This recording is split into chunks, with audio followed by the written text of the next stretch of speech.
चाहे अच्छे कर्म करें या बुरे, वह कर्जदार बना देते हैं हमें। इस संसार में जो भी व्यक्ति हैं, जो भी प्राणी हैं, उन्होंने अगर अगले जन्म में अच्छे कार्य किए हैं तो इस जन्म में उसका भार उतारना पड़ेगा। आप जानते हैं कि जो हमारे रिश्ते होते हैं वह हमारे व्यवहार की वजह से बनते हैं। जो इस जन्म में हमारा पुत्र है, किसी जन्म में हमारा वह कर्जदार था। कर्जा जितना बड़ा होगा उतनी ही देर लगेगी हमें चुकाने में। आप देखेंगे कि जो हमसे मिलने आते हैं हमारे रिश्तेदार, जिनके पास टाइम नहीं होता आज की भागादौड़ी जिंदगी में, परंतु कुछ दिन वह हमारे घर मेहमान होते हैं। हम सोचते हैं कि हम उनको खिला पिला रहे हैं, परंतु हम कर्जा पाट रहे होते हैं। हम तो एक तिनका भी नहीं उठा सकते। हम एक तिनका भी उठा के नहीं ले जा सकते, अगली सांस तक नहीं ले सकते, तो हम किसी को क्या खिलाएंगे, क्या पिलाएंगे। आप देखेंगे कि अत्यधिक पूजा पाठ करने वाले इंसान अत्यधिक दुखी रहते हैं। उसका कारण यह है कि पिछले जन्मों में उन्होंने खूब ऐश की थी, काम नहीं किया, दूसरों से काम करवाया, उनके पैसों पे मौज की। इस जन्म में वह कर्जा उतारना ही पड़ेगा। इस संसार में आने का एक ही कारण है, 84 जब भोगनी पड़ेगी आपको, कि आप इस जीवन में चाहे अच्छे या बुरे कोई भी कार्य मत कीजिए। अच्छे कार्य करेंगे तो बुरे का संबंध, बुरे करेंगे तो अच्छे का। निरंतर अपने अंदर ध्यान दीजिए। एक बार एक गांव में एक फकीर सड़क पे चल रहा होता है। पीछे से एक मनुष्य आता है और एक डंडा खींच के उसको मार देता है।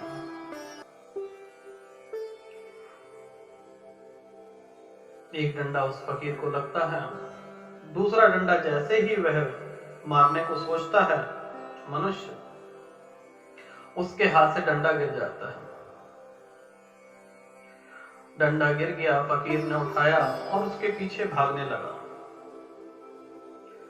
कुछ दूर चल के फकीर चिल्लाया, अरे भाई, अपना डंडा तो लेते जाओ। उसके पीछे एक मनुष्य उसे कहने लगा कि आप मूर्ख तो नहीं हो, वह व्यक्ति आपको मार रहा है और आप उसे ही डंडा वापस कर रहे हैं, और उसी डंडे से वह आपकी अत्यधिक पिटाई करेगा फिर से। तो उसका जवाब आप क्यों नहीं देते? आप भी उसे मारिए, आपको उसने मारा है। फकीर कहने लगा, जब मैं पेड़ की डालियों के नीचे बैठता हूं तो कोई पेड़ की डाली मेरे ऊपर गिर जाती है, तो क्या मैं उसे मारूंगा? वह मनुष्य है, रास्ते में चल रहा हूं तो कुत्ता मुझे काट लेता है, मैं उसे भी मारूं? अब एक खाली नाव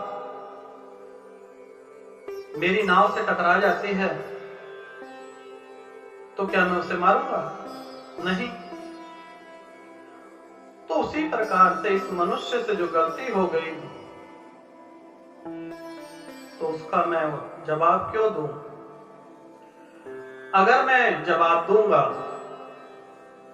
तो अगले जन्म में मुझे फिर से यही 84 भोगनी पड़ेगी और उसका बदला देना पड़ेगा। अच्छे या बुरे कर्मों का जो फल होता है वह इस संसार में चुकाना पड़ता है। आप निरंतर कार्य करते जाइए। आप ये ना सोचिए कि वह आपके साथ भला करेगा। आपने जीवन में देखा होगा कि एक अच्छा इंसान बहुत मेहनत करता है, दान पुण्य करता है, तभी भी परेशान रहता है, और एक मनुष्य जो लोगों से पैसा ले लेता है, वापस नहीं करता, खूब ऐश कर रहा है, वह उसके कर्म है। और आपके कर्म, आपको भगवान ने ऐसा बनाया है कि ऐसे कर सके, ना कि ऐसे। उस भगवान का शुक्राना अदा करें कि हे परमात्मा, आपने मुझे ऐसा बनाया है। जो कोई भी आए आपके द्वार पे खाली ना जाने दें। रिश्तेदारों का सम्मान करें। रिश्तेदार नहीं, वे भगवान होते हैं। पुराने जन्मों के कर्मों के जो बंधन हैं, उनसे मुक्ति का द्वार ही यही है। जितनी मन में ईर्ष्या, घृणा भावना, बैर रखेंगे, उतने ही दुखी रहेंगे। अगर आप चाहते हैं कि आपको 84 ना काटनी पड़े, तो निरंतर आप अच्छे कार्य करें, किसी का बुरा ना करें।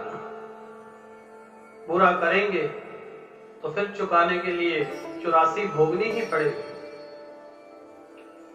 निरंतर अपने धन में से दशवंत निकालें, गरीबों को दान दें, आपका जीवन सुखमय होगा।